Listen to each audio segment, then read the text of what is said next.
There are 2 million blood donations in Britain every year.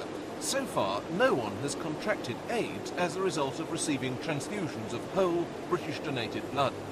The 4 people who have contracted AIDS through transfusion have received not whole blood, but blood products like clotting component Factor VIII, needed by some haemophiliacs, which comes from a variety of sources, including America and the Third World. This is now being heat-treated to prevent a recurrence, and a new £50 billion centre is being built at Elstree to allow Britain to become self-sufficient in blood products.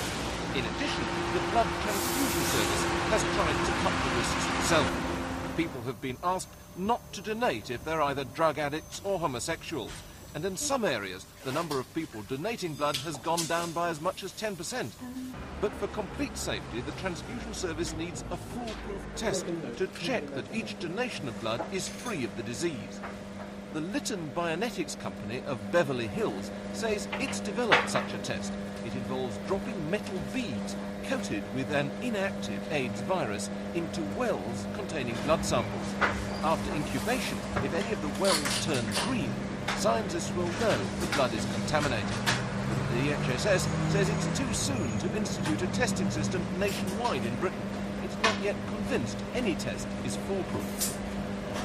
The particular test that has come forward is not a test for AIDS. It is, in fact, a test for an antibody that is associated with AIDS. And it is known that as some false positive reactions occur, and I think it's important that we're able to try and define these and have available reference tests before applying it to the donor population. Shouldn't we, though, get a move on? Because as public anxiety grows, the prospect of waiting months until we have a test that we can use is worrying people.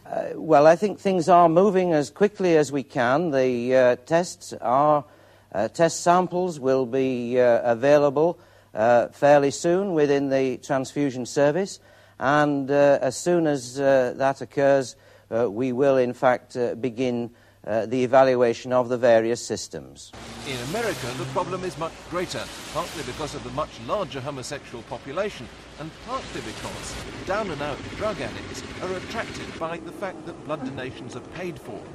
It's been estimated that as many as 2 million Americans are suffering from AIDS, including more than 100 children, some of whom have been abandoned on the streets by their parents. 70 have died.